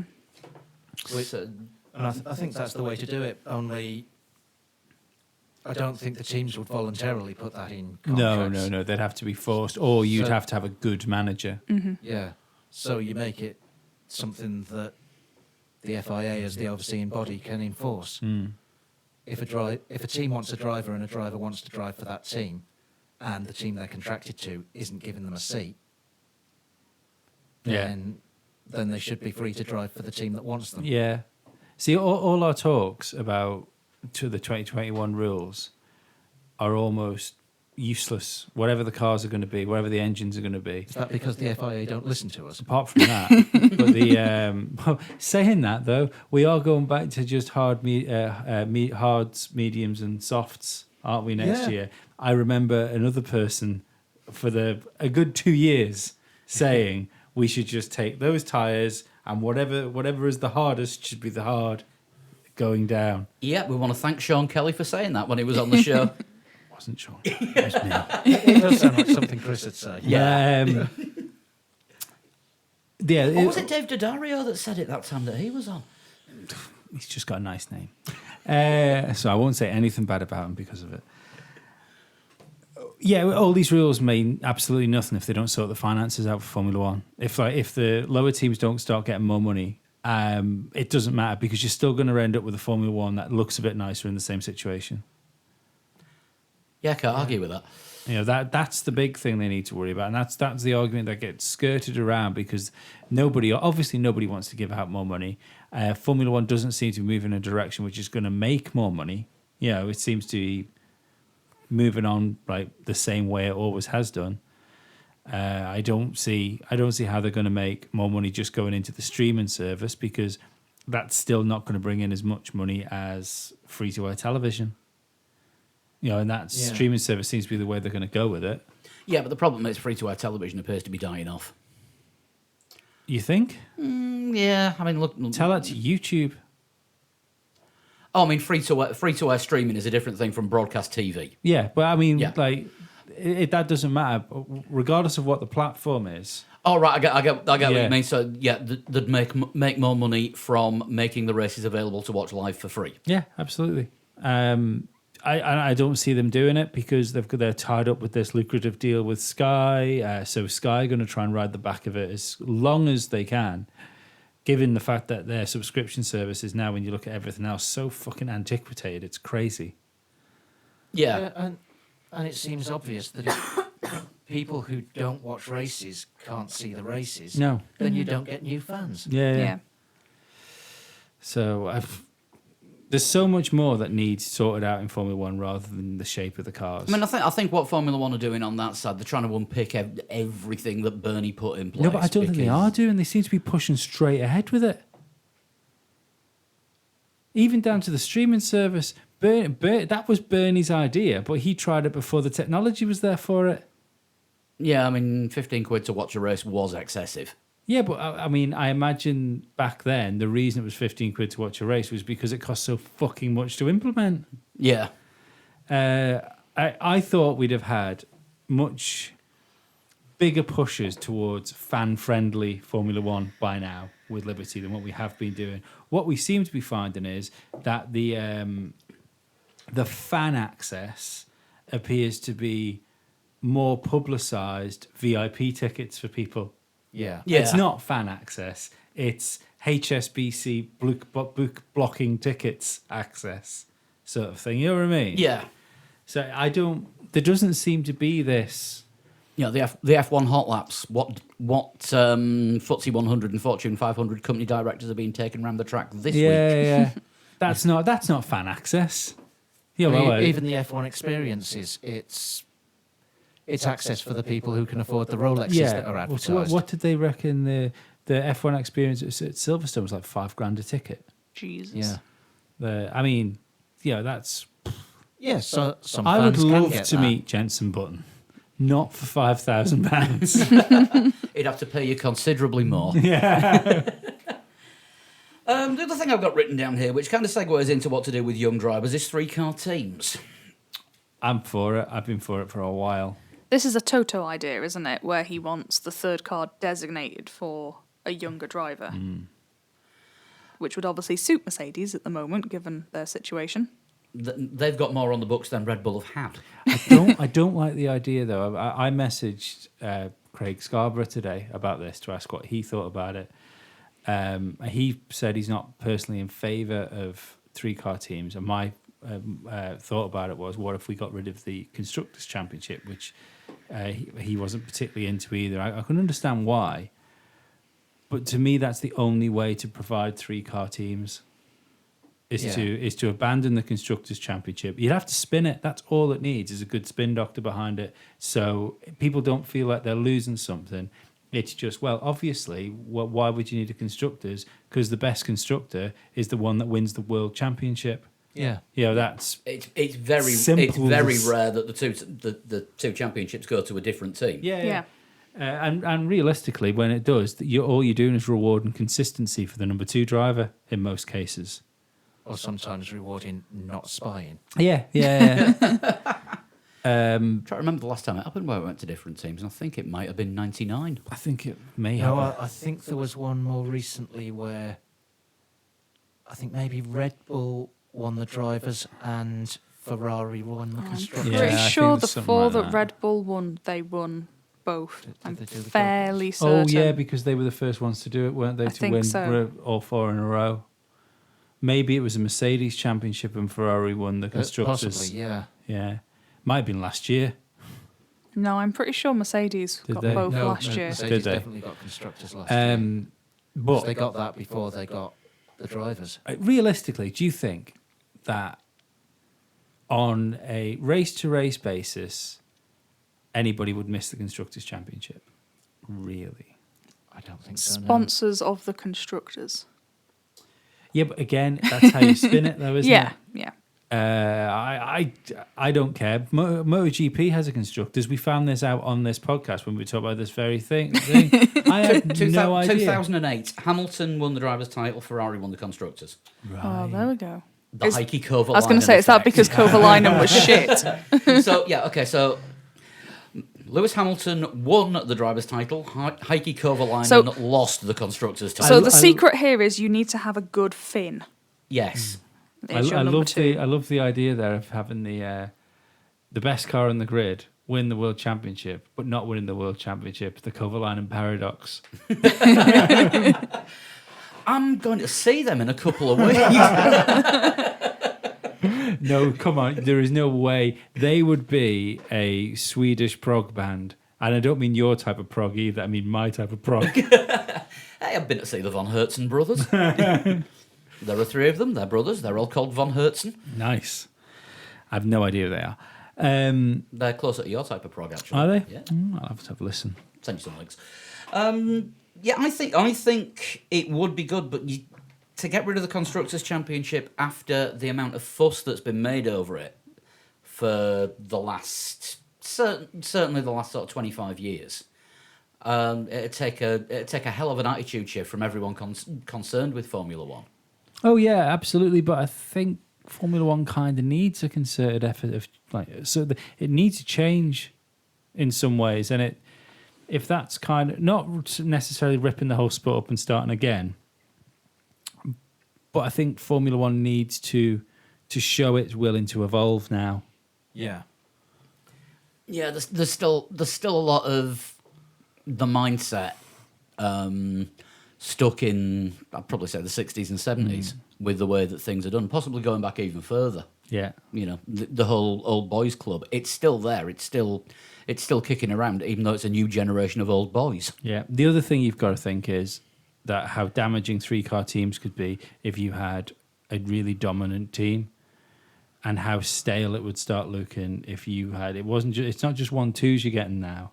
It's A full 1-2s podium. and 3s. And then on top of the 1-2s and 3s, then you've got to explain to people, well, actually, the guy in third, he gets points for the world championship, but his constructors' points go to the next driver down, and so fourth is technically third, and then the constructors' points go down from there.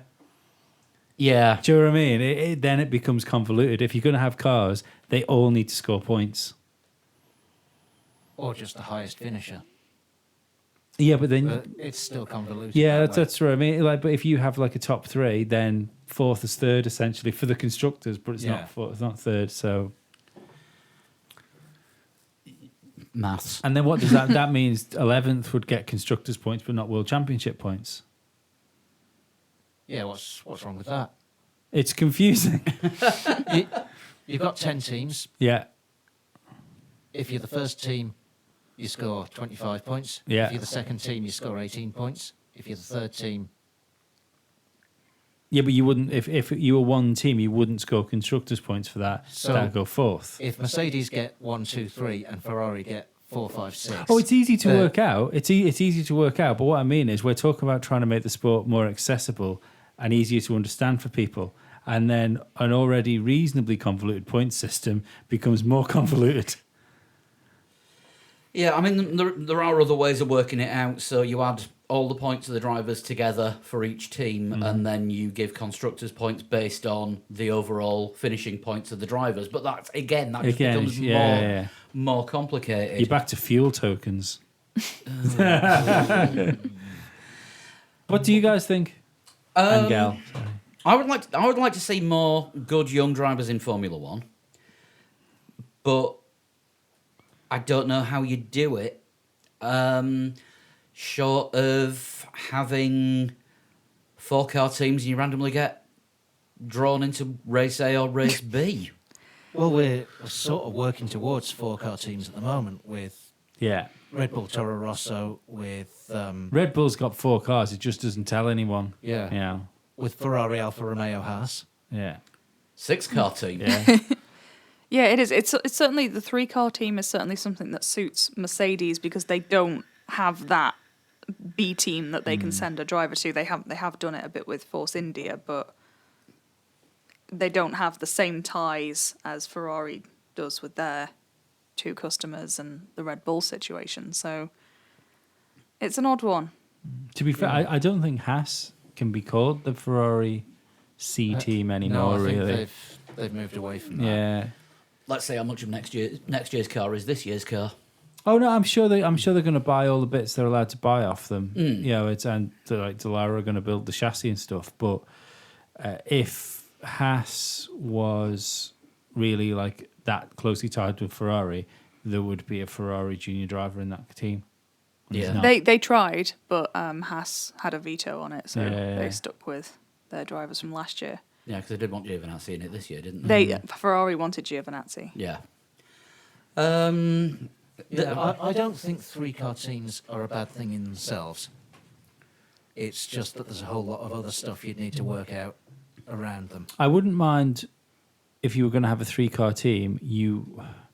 It wasn't. Let's say Mercedes decided to run a 3rd car, but it's not a Mercedes. It's badged as something else with A Daimler. a tag Hoyer, and it's because then that one car, because they're not gonna, they're at a disadvantage, can still score constructors points because they're their own team. You know, so it then becomes like a satellite car. So you would have like a sort of a half Toro Rosso, Yeah. not a full team, but Yeah. still a B team. And then because not only does it give somebody a really good car to show what they're doing in, also if that, like, let's say George Russell gets the satellite Mercedes car for next year and he can land his car on his own, like 4th in the Constructors' Championship because he's done a really good job, then that's extra interesting things without it being too confusing. Yeah. So, Yeah, it's kind of almost a MotoGP situation, Yeah. but not quite. yeah. But I mean, MotoGP bringing the satellite teams in massively expanded the grid, and that's what made it a lot better. Because there was that year where there was only 16 bikes, Yeah. and that was just processional races every time. And then they bring in the satellite teams, and all of a sudden you get your Crutchlows winning races. Yeah, but that's confusing. But the reason it's not confusing for people watching it, I might be speaking bullshit here, but I don't think I am, because Crutchlow's got a teammate, doesn't he? There's Yes. two There's riders, yeah. but those bikes are 2 completely different bikes, aren't they? Yes, I Yeah. think so. Yeah. Same with the guy that was like 5 seconds off the back last time. He's on a 2-year-old bike, but his teammate has a current bike. Yeah. Yeah. So, but nobody talks about it, so it's No. not confusing. Yeah. Should we move on? Because I'm starting to get a headache Yes. thinking about Yeah, constructors' points absolutely. and drivers' But points. just quickly, and round points and table, points and points. because that's what I meant before. 3-car teams. What do you go? You know, yes, no. Yes. Yes. I'm going to go for a no, simply because I think it would harm the smaller teams budget-wise. And I think that would be shit if we lost more teams because they couldn't afford 3 cars. Yeah. I don't think we should have a full grid of 3-car teams. No. Just have it as an option. Have it as an option, and I think that 1-car teams should be a thing if teams want to run Yeah. 1 car. Yeah. There are 26 slots on the grid. The fastest 26 in qualifying get through. Go for Yeah, it. but what I suggested the other week was that if Williams couldn't afford to run their 2 cars, they could sell one of their 2 entries to Mercedes, Oh, okay, who interesting. would then run a 3-car Mercedes team. Yeah. Just having one of them Interesting. semi-badged. Yeah. as See- well. see- No, it'd be a full on Mercedes part of the Mercedes team. It's just that it's Williams' entry that they're They using. pay That again Williams is like for a it. half MotoGP, isn't it? Yeah. Yeah. That might work. I feel something like that's going to happen, though. some things going to change. Yeah. It has to, because of the amount of talent and the amount of talent that's getting wasted by the current situation. The jury is still out until we see what Lance Stroll can do in a real car. It's not even just young drivers. You've got someone in Fernando Alonso that's leaving the sport because he can't find a car good enough for him. That's not the way sport works. If you're one of the best in the world, you should be in the sport. I know Alonso's a slightly different case because he has fucked it with a team, but it's still not right. Yeah. You know, it's still not right that a man of that talent isn't in a car when Valtteri Bottas and Kimi Räikkönen are. I like Valtteri and Kimi, but let's be perfectly honest. We would throw them to the fucking wolves if it would get Alonso in one of those cars. Yeah. Yeah. Yeah. Shall we do a total shunt? Absolutely. Goodo. So, glasses and everything. Being all prepared. He's taking it Who serious. has sent this week's in? I'll tell you When you pick it. when I've opened. No, I've got it. I've got it here. To be perfectly honest, I don't know if I've done this one before. Oh, God. You say that nearly every week now. That's becoming as much of a catchphrase on this part of the show as Well, I was born. Are you Sonic the Hedgehog? No. I need to start deleting them as I'm doing them. Are you DRS? Do we remember the name Nick Johnston? Are you Nick Johnson? I assume this is the sender rather than the shunt. Yeah. I don't think I've done this one. He may take part in Formula League or he may have tweeted, so Yeah. I don't think I've done this one because he hasn't sent me a message saying thank you for using my total shunt. Usually people send a thank you message afterwards. Is that a passive aggressive hint there? Yeah. And a thank you check. Yes. Yams Leslie. Sometimes people take it too seriously and they don't send a thank you message. But again, I forget very easily. Like, It's okay, so do we. So let's crack It on. happens at that age. I was born. Yes. I haven't done this one before because I'd have remembered the beginning because he says starting off the only way. I was born in 1958. Okay. So this is someone who is 60. So, yes. I grew up in Rome. So it's an Okay. Italian who is 60. Grew up in Rome, not necessarily born there. I was just gonna listen say that. carefully. Yes. I completed. No, I didn't. I competed in 143. 143. Why am I saying the numbers and not just reading the number? 143 Formula One races in 9 different teams. That's That's- one hell of a career. Yeah, Jesus. And thinking back to when somebody who is 60 would have been driving, the seasons were a lot shorter. You were looking at sort of as low as 14 races a year back in the 70s. Well, if Well, they've- occasionally drivers would drive for a few different teams over a course of the year, wouldn't they? But still 143 races that have been knocking around for 9-10 Yeah. years. Yeah. I'd like a guess. God. So 60-year-old Italian-ish. Lot of races. Yeah. Somebody who had a... 60, he would have been racing late 70s, early 80s. Yeah. Could it be Anne Andretti? It's always a solid bet if it's an Italian. I don't think actually there's one that fits think the an bill. Andretti ever did that many races in F1. Teo Farby. He was always knocking around the back end of the grid and he seemed to be around for a hell of a long time and he's probably about the right age and Italian. Okay. Okay. Teo, Teo, Fabi, anyone to go home.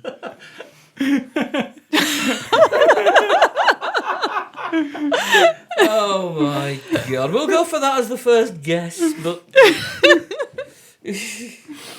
Although I never won a race, I did finish second Okay. after a mighty amount of goes at Riviera. Out of my fellow countrymen, I had the longest career. Right, so... I reckon probably not an actual Italian then. So we could be looking at someone I don't know, Swiss or... Interesting. How many Swiss drivers can we name that aren't Claire Regazzoni? Buemi. Buemi, yeah. that would have done more than 2 seasons. And And now 60. 60 odd. Yeah. I think we get another clue before we have to do the next guest, Yeah. don't we? Yeah. I have 9 podiums in Formula One, scoring 70 points. My best finish was 7th in the standings.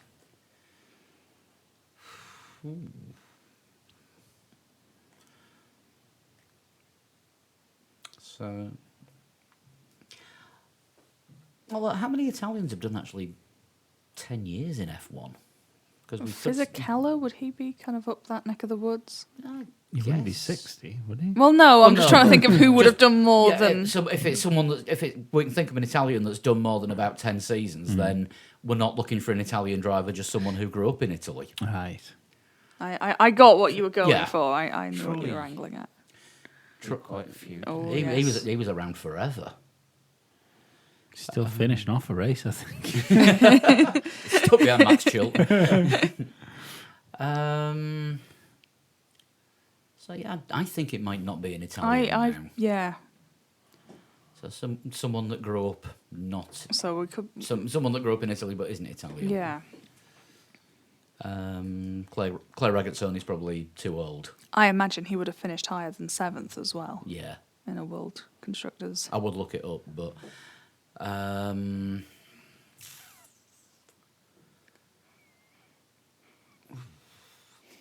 this is a tough Yeah, one. it is. Do you need another guess now? Oh, yeah. Oh hell. Right, an Austrian that did more than 10 seasons. Well, Lauda presumably would. Lauda. Definitely finished higher than 7th. Yeah. Yes. Another Austrian. I imagine Lauda is has the most races of any Austrian. Because Oh. he was around forever. Or Berger, who was also around forever. Yes, but more recent than Yeah. this guy. I don't know, would swear I'd be about 60? No, I can't. No. I think he just must looks be more approaching weathered it. than he Yeah. is. Because I think he'd be younger Alesi than was that. probably approaching that as well.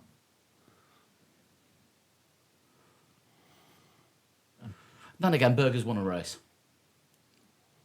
Yeah. So that rules him out. Cool. The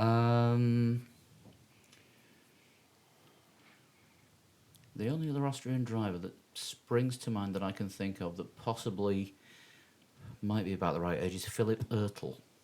Oh, interesting.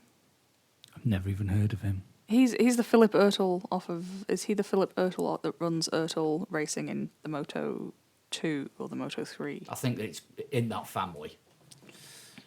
Should we go for that?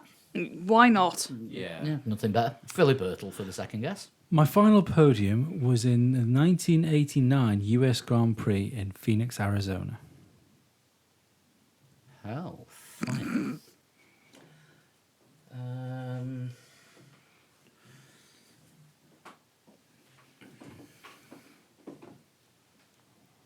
Still no closer. I competed in the 24 Hours of Le Mans 4 times, twice with Lancia and twice with Jaguar. Doesn't help. Nope. Nope. Somebody who likes to drive in different series. Are you Fernando? Outside of karting, I have never won a world championship. Oh, sorry, I should say championship because it hasn't stated whether it was the World Karting Championship or not. I don't think that's going to help you. That's kind of a negative clue. We now know less than we did before you asked it. Oh God, this is tough. Last clue. Is it a bit Yeah. of a spaffer? No. There's a clue 10, like a normal clue. After Formula One, I went to open wheel racing in the US, scoring 5 wins in 12 years. The highest, my highest achievement being the Indianapolis 500. So in 12 years, would have taken his career to about 2001. How old's Gilles de Ferran? He's not that old, is he? I don't think he's quite there.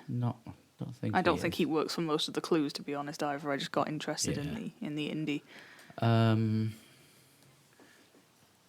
it's somebody that was racing at the same time in Indy as PK, but isn't PK. World Championship kind of spoils Yeah. that. You have a spaffer. I think we're going to need this I back. think it's yeah. necessary. I was born in Phoenix, Arizona. That doesn't really help. That's one of the most populous cities in America. A lot of people are born there. Another spaffer clue. Spaffer 2, Spaffer Spaff 2. Harder. Yeah. Lee knows who this is. Well, yeah, you're looking at the answer. No, but before it, I know who it is. Lots of old drivers. I don't. I get lots of these, and I've no fucking idea. I've never heard of them. But I know who this This is someone you know. Are you Eddie Cheever? I'm Eddie Cheever. Wow. Paul. Sorry I jumped in with that one, but it's No. just, that sounds about right. See, doesn't it feel nice to legitimately win one? You say that every time I get one right, whether I'm because I always legitimately win when I win, regardless of what numbers on the back of the Brabham. No. Still not forgiving you for that one. Should we do Formula Lee? Yeah. This was the first race on F1 2018. And this was also the most popular Formula Lee race that we have ever done. Because we ended up with, scrolling down a long way to see this, 84 entries. That's That's a lot ace. of people. So I reckon by the end of this season, we're going to hit a 100 entry race. I reckon one of us has come 84th in this race. I don't. Because I can see all our times. Dun, dun, dun. All Right. this and more within the next 5 seconds. Yeah, I'm trying to do all this scrolling just to see who came where. At the forums at Tate Park, Sean, you're not a racing I am not. gamer. No. You have thumbs. One of them I can't feel temperature in, and yeah, it just doesn't do it for me. Is that going to stop you keeping the tyres in the right range? Genuinely, when I nearly chopped my thumb off for a couple of years afterwards, when I did Mario Kart, I couldn't feel how hard I was pressing, and I would end up with I'd slip the skin because I couldn't feel that I was pressing too hard. Did nobody else get track and field knuckle? I don't think I've ever played that. Yeah, because essentially all it was bashing two buttons, but obviously the best way to do it was like that. So then you came with the pencil idea to stop you hurting yourself, but then after a while it gets ultra competitive. So pencils were banned from competitive play. It was like when it was out on the ZX Spectrum, you weren't allowed to use a golf ball to roll Yeah. across the two keys. Yeah, 'cause it had a rubber keyboard. and you just end up looking at your fingers over. Oh God, I'm bleeding, and that's muscle. Well, no, you see, because I was also one of the geeks that wrote programming, so I actually managed to write a key repeater program on interrupts that I'd load into the computer before I loaded track and field, so I just held the two buttons down. My best time on the 100 metres was something like 8.3 seconds. Jesus. Steroids. Yeah. I had to pee in a cup afterwards. So, out of the four of us that play on this, Chris, in his absence, was Performance enhancing software. Sorry. performance-enhancing bugs. Chris was fourth in 48th place with a time of 143.594.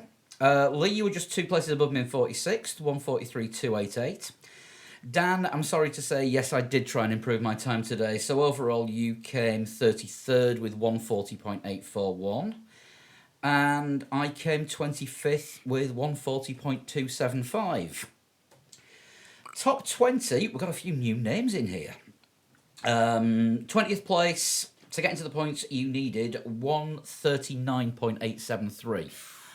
Which, that was thumb-shreddingly difficult to get anywhere close to. So we have 20th place, Tom Musson. 19th, Dominic Arrieta, who until about 2 hours before was 100th of a second outside of the points.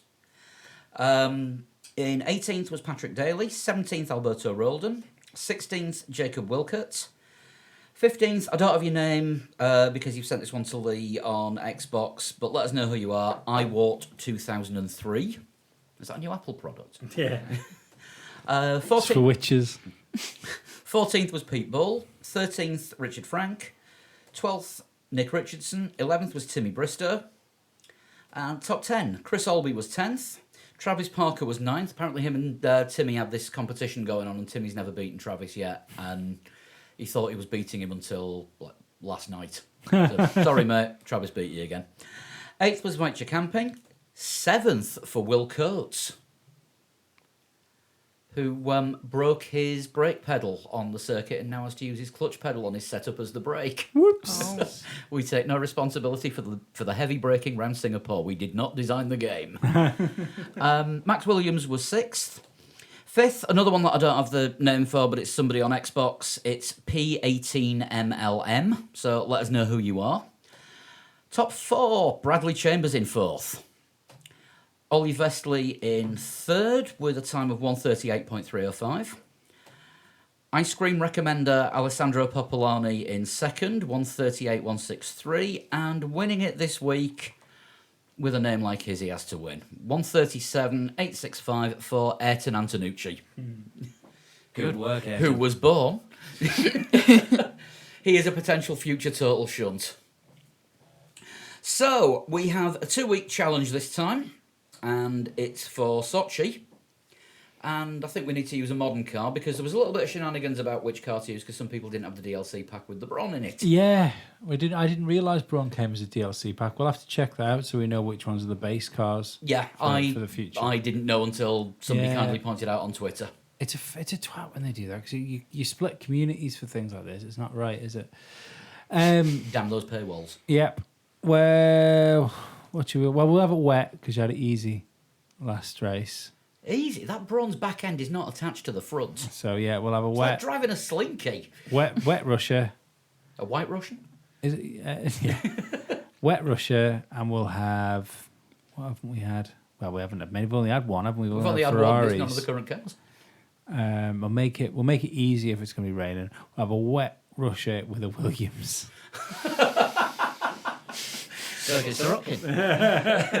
Yeah, kind of figures. So that's Sochi. Yeah, it is a white Russian.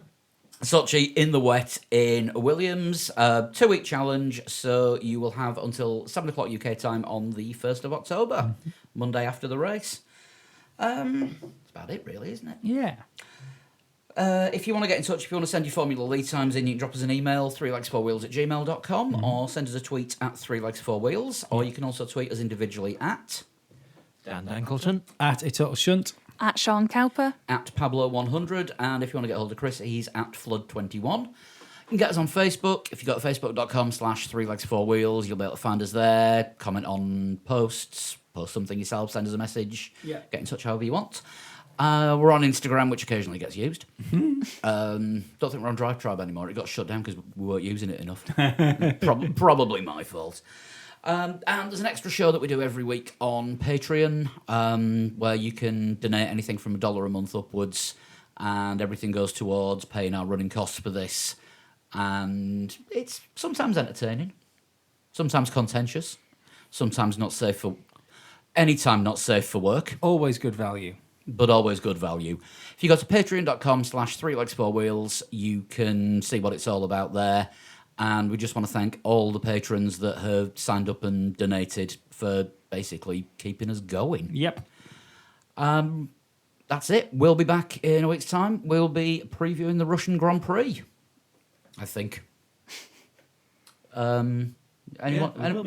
That is what is scheduled. Yeah, that's on there. And God knows there's going to be some silly season stuff in the meantime. See y'all. See you next week. Bye.